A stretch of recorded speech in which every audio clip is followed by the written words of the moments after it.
ሰላም ጤና ይስጥልን ውድ የቻናላችን ተከታታዮች ፕሮግራማችን ቤተሰቦች ይህ አብዲራባቲው ነው። ፕሮግራማችንን ላይክ በማድረግ እንድትጀምሩ አዲስ የሆናችሁ ሰብስክራይብ በማድረግ ለዚህ ቻናል ቤተሰብ እንድትሆኑ እንዲሁም ይህንን ፕሮግራም ከሀገር ውጭ የምታደምጡ እንደ ሁሉ ጊዜው ድጋፍ ታደርጉ ዘንድ የአክብሮት ግብዣችንን እያቀረብን በመጨረሻም የላሊጋ አሸናፊ በትናንት ምሽት በካታሎኒያ ደርቢ ባርሳ ስፓኞልን ከሜዳ ውጪ 2-0 አሸንፎ የ28ኛ ጊዜ የላሊጋን ዋንጫ በወጣት ተጫዋቾች በጀርመናዊ አሰልጣኝ ታግዞ ማሳካት ችሏል።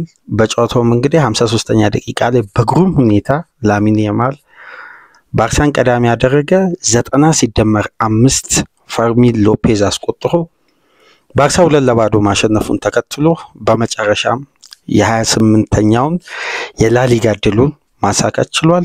የላሊጋም ፉክክር እንግዲህ ሐሙስ ምሽት በይፋ ተጠናቋል። የባርሳ ደጋፊዎች እንኳን ደስ አላችሁ። ባርሳ በመጨረሻም የላሊጋ ዋንጫን በማሳካት የውድድር ዓመቱን መቋጨት ችሏል።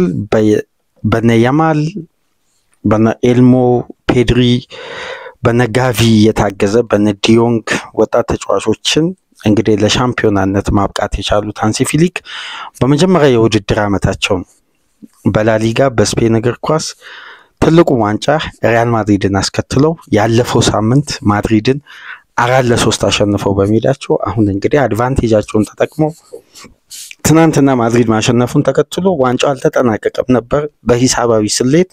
ነገር ግን የምሽቱ የካታሎኒያ ድልን ተከትሎ ባርሳ ጣፋጩን ድል በዘንድሮ የውድድር ዓመት ሶስተኛ ዋንጫው በይፋ ማሳካት ችሏል። ኮፓ ደላሬ ሱፐር ካፕን ማድሪድን በማሸነፍ አሁን ደግሞ ላሊጋን በደረጃው ሰንጠረዥ ቀሪ ጨዋታዎች ያሉ ባርሳ በልዩነት አሸናፊ ሆነ። የዘንድሮ ባርሳ እንኳን በአሸናፊነት በዚህ ጥንካሬው በግሩም ሁኔታ ነው ድሉን ማሳካት የቻለው።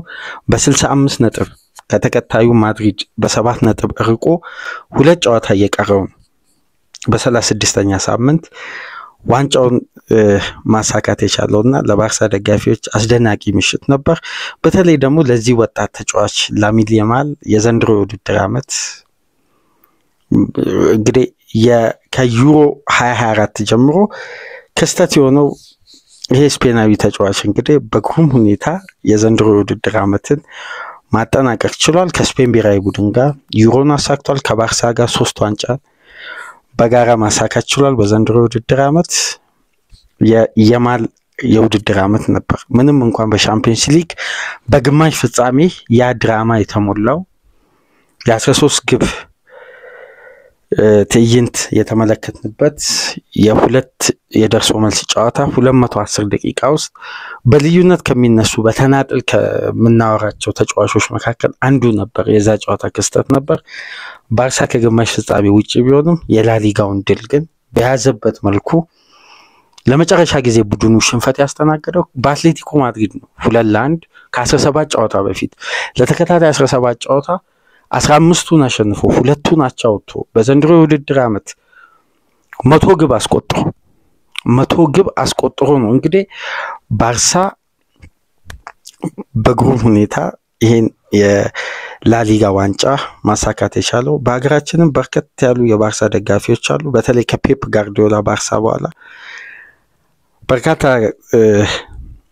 በባርሳ እንቅስቃሴ በባርሳ የቡድን ግንባታ ወጣቶች ላይ ያላቸው እምነት በግሩም ሁኔታ የሚነሳ ነውና አብዛኛው የእግር ኳስ ቤተሰብ ለባርሳ ያደላል በሀገራችንና የባርሳ ደጋፊዎች በርካታ ናቸው። እንኳን ደስ አላችሁ ለማለት ያክል ነው።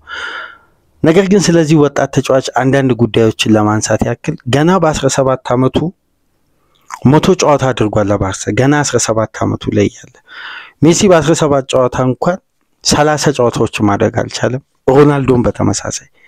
ነገር ግን የዚህ ልጅ እድገት ከታቀደው ከታለመለት ደረጃ በፍጥነት በተለይ ባለው እምቅ ቴክኒክና በዚህ እድሜው መብሰሉን የሚያሳይ በርካታ ጉዳዮችን በሜዳ ውስጥ እንቅስቃሴ እንመለከታለን። አሁን የምሽቱ ግብ አሁን እግር ኳስ በደረሰበት ስታንዳርድ ኳሊቲ እንዲህ አይነት ግቦች መመልከት ራሱ ካቆምን ሰንበትበት ብሏል። ይሄ ከኤሪያ ውጪ በድሪብል የተጋጣሚን ተከላካይ ቀንሶ በቴክኒክ ኳስን በኃይል መቶ ከማስቆጠር ይልቅ በሹት ከማስቆጠር ይልቅ አኩሬሲውን ጠብቆ ቴክኒካሊ ለእግር ኳሱ ቤተሰብ ማራኪ የሆኑ ግቦች ማስቆጠር አንዱ የተጫዋቹ ቴክኒክ ነው። በዛ ላይ ደግሞ በአንድ የውድድር ዓመት ከ80 በላይ ድሪብሎችን በማሳካት ብቸኛ ተጫዋች ሆኗል።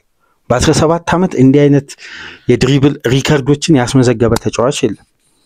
ኦፕታ መመዝገብ ከጀመረበት ጊዜ አንስቶ በድሪብል ስኬት አብዛኛው የተመዘገበው በተለይ 100 የድሪብል ስኬቶችን አንድ ተጫዋች ለማሳካት በአማካይ እድሜው ከ22 ዓመት እስከ 28 ዓመት ባለው በእነዚህ ጋፕ ውስጥ ነው 100 ድሪብሎችን ሊያሳካ የሚችለው።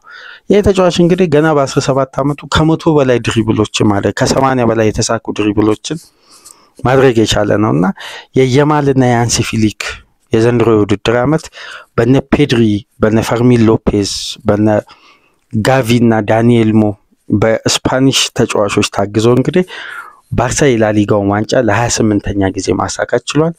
ሪያል ማድሪድ ስር ነቀል ለውጡን ደግሞ ጎን ለጎን ጀምሯል። አንጀሎቲን አሰናብቷል። አሎንሶ እንደሚቀጥር ከወዲሁ ተረጋግጧል። ከአርኖልድ ቀጥሎ ደግሞ ወደ ክለቡ የሚመጣው ተጫዋች ዲን የንሰን መሆኑ በትናንትናው ዕለት የተረጋገጠ ይመስላል። በአብዛኛው ቅድመ ሁኔታ ማድሪድ ድርድሩን ከእንግሊዝ ክለቦች ሊቨርፑል፣ ቼልሲ፣ አርሴናል ተሽሎ ተገኝቶ እንግዲህ ተጫዋቹን ለማስፈረም ተቃርቧል።